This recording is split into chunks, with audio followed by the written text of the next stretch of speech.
Well, good afternoon, Patricia. Good afternoon, David. Good to see you. Nice to see you.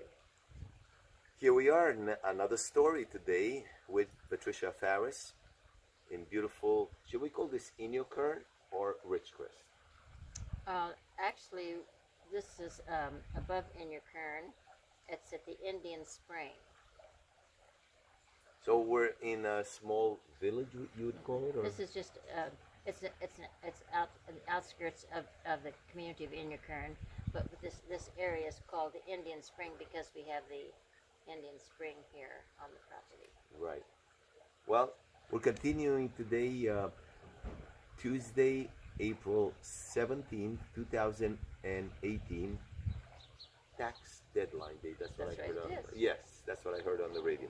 So we're continuing our stories, and I would like to propose today's story, story number 3, to be on the subject of something you mentioned a little earlier, why you consider yourself the luckiest person alive. I guess I would have to call it blessed, because I remember when I was a little girl, I wondered why I was fortunate enough to be born in America, because even though newspapers were scarce and we didn't have radios, we did, of course, understand the hardships of people in other countries. And I thought about children in Africa and children that were hungry, and America, of course, we know what a wonderful country it is, and it's just, and then to be born to wonderful, loving parents. So I just think, and I think I was probably born in the greatest time. You mentioned that yesterday. We went from riding in a wagon pulled by horses to the space age. So you literally traveled here with a wagon? No. When I was a little girl, right. My father didn't yet have a car. It was in the early 30s, and so I remember a few times riding in a wagon pulled by horses to town. What was your dad's first car? I believe my dad's first car was kind of a car he put together himself. He was a genius as a mechanic, and he kind of took a tractor and some parts and made a vehicle out of it, but his first actual car that he bought was a Model T. A Model T. Well, there you go. That's amazing. Model T Ford. Model T Ford, of course. And you cranked them, and if you didn't get out of the way, it would run you over. Yes. That's amazing. That's amazing. Well, we spoke about your parents a little bit yesterday, and your family. Tell us, if you can remember, people that shaped your life in school, a particular teacher in a particular grade. I was fortunate, but I think my life was mostly, I think the very formative years are your very early years, even before you get in school. And I will get to school in a moment, but I just have to say that my grandmother, because of the example that she had every kind of animal, and she took such perfect care of her animals. She sheared her own sheep, carded the yard, carded the wool. I still have a pair of socks that she knitted for me. Wow. From her own sheep's back. Would you share her name with us? Her name was Dulcina Cardell. Dulcina Cardell, you did mention that, yes. And that's on your mom's side. Yes. And so, but she did everything right. And she always instilled in me, anything worth doing is worth doing well. So those kinds of things shape your life. My parents instilled in me that, and as my grandmother did also, they served others. They were always so good to their neighbors, looking out for their neighbors. People were hungry, they fed them. So I was brought up learning the importance of helping other people, that we're here to serve God and serve others. So the purpose of life is not about me. Personal happiness. Yeah. It's about bringing joy to other people. Right, because if you seek happiness, you don't find it. But if you seek the path to help other people, happiness finds you. That's the real happiness. Yes. And it's very hard to explain this in words because sometimes words cannot really capture all the emotions, all the feelings, the struggles, and all the experiences that you encounter on this journey to helping others. And then as you get experience, you start understanding what and feeling what happens. Right, and that, but it is based on love. You know, if children, I never questioned that my parents loved me. And I hear children today question their parents' love for them because we were interruptions to our parents. We were their lives. Interruptions, you say? Well, sometimes some people treat their children like they're an interruption to their lives. Interruption, right? And I always felt loved and cared for, and like I was extremely important to my parents. Right. And so when you have that kind of self, um, you have an appreciation of what you mean to other people. That means your parents understood what the obligation and the role of a parent, a real parent, is, not just to feed them, you know, and give them shelter and clothes. But you can pour your life into people, and that's what really matters, when you pour your life. Pouring your life into people. That's a wonderful, wonderful statement. Well, it's very interesting. I always reflect, and I'm sure everybody does, when you talk about something personal, it touches other people's own personal experiences. When you mentioned the idea of being in service to others, kindness, morality, and all those things, I recall that Jessica was almost born. My wife was pregnant, Bogdana, and we would go to the doctor's office for ultrasounds and all that, make sure everything is good, get the pictures of the baby, all that. I was reading a magazine, and baby magazine. I was a little nervous. I was an older father, 40 years old already, so I said, this is serious, you know, I want to get it right the first time. I don't want to try second and third, other options. I read an article at the end of the magazine, a wonderful psychologist lady, and the whole article was explaining what you should expect that a child can accomplish. So in short, the article said, don't worry, there are great teachers out there that can teach your child to play piano like Mozart at the age of 3. There's other people that can teach them how to read the New York Times at 4. Other teachers can teach them how to do equations at 5. Because every child is capable if they have the right teacher and the right environment.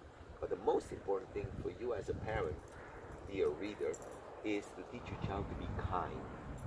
Because when children come in the world, they do not come equipped to be kind. They come in to survive. Because it's about breathing, nourishment, and all that. So they need to be taught. They have the seeds of kindness, but they need to be nourished and nurtured. And you said something strikingly similar that's very common also in our culture where I come from in Romania. You said that the formative years, before we talk about school, because if the formative years, first 5, 6, 7 years at home, are not well developed with morality, kindness, and the child feels like he's well taken care of, that child is going to struggle. As teachers today, we notice the struggle teachers have in school, where a lot of their work is not teaching anymore, but it's basically dealing with behavior, emotional issues. So I wanted to compliment you on your comment about the first 7 years from home. An old Romanian expression in translation says, when families gather for a party and their kids playing around, the worst thing the person can comment to another family is saying, that little boy doesn't have the first 7 years from home. That would be, in Romania, it's considered a great insult, because basically the parents did not raise their child properly. Well, bonding with your children, if you don't bond with them early, sometimes you can never recover that. And so but children learn by what they see. And if your parents are kind to each other and kind to you, That's right. That teaches kindness. It instills it. It instills that in your life. Well, that opens up a series of many stories that we will hopefully be able to continue on the idea, how do you teach a child? Do you teach them through example? Do you talk to them? Do you a combination of both? But children are sponges. When you see a child that does not do well, you can immediately understand what that child did or who he or she is modeled after. You see children that function beautifully. You can see the parents, grandparents' behavior in that child. Um, I teach my, I have, I told you I have 4 children, Right. 32 grandchildren, And 60. and 60 great grandchildren. Is that amazing? So, Let's give Patricia a big round of applause. and the Old Testament brings out so many times, teach your children, you teach your children and your children's children. Right. So I feel like I have a responsibility to impart important things to, but I teach my young mothers, start talking to your children when they're babies and never stop That's right. talking. That's right. Then you won't have a communication. Absolutely true. A lot of parents think, oh, the child cannot talk. Oh, when he or she is 2 or 3, I'll start talk. No, you already caused damage because you created a And some people stop talking to their kids when they're teenagers because they don't think they don't. But if you just, I mean, there's no generation gap if you just keep that communication That's right. going. But you have to listen, not just talk, but you also communicate by listening to what their feelings right. are. Interact them and give them the necessary respect to enter in a dialogue, age appropriate that is. And I see a lot of parents, for example, say, oh, my child is 10 now. Oh, she's already grown up. She can do whatever. She knows what to do. That's not true. Not true. My Jessica is now 20. She still calls me. Age appropriate, obviously, other issues. But I feel flattered that she picks up the phone and she tells me all kinds of things. And I say, well, I think this, I think that. But, you know, so you're absolutely right. There's a continuum that should not be broken in parental care. So now that we established that the foundation of kindness and morality has to be established by the parents and the relatives that are in the family. Tell us a little bit about your formative years in school, people that shaped you, a particular I went teacher. to school and I grew up in my grade school years in Lancaster, which is in LA County, the Right. Los Angeles County school system. I was fortunate to have wonderful teachers. I can still remember the names of every. Well, mention a every- few, please. Mrs. McGee was my third grade teacher. Third grade. Mrs. Wilson was my first grade teacher. And I have to think about it, but Yes. Mrs. Cummings was my 4th grade. Wow. And Mr. I started an S. My 6th grade teacher lived just 2 doors down from us, and I think probably he was so good to our family, and because there were a lot of children in our family. I just remembered how I felt so respectful of him because I knew he was trying to really give me his best, Right. and he cared about whether I made it. Well, that to me, that's a perfect example of enlightenment. When you understand that if you're still going to put the energy and the time in something, might as well do your best instead of halfway or 90%. For example, my wife, Bogdana, who I mentioned to you, everybody calls her Bogi. She's a formidable tennis coach, a great pedagogue. She was a great tennis player, played the professional circuit, Steffi Graf and Conchita Martinez in the old days, in the 80s. So one thing she tells all the kids when she trains them, then they have to go to their little tournaments in Brooklyn and Queens and Long Island, says, boys and girls, remember, bogey can only count to 1. If you're gonna do it, you should not go to a tournament unless you have the belief that you can win the tournament. It's not about go try. Your mind should be set to win.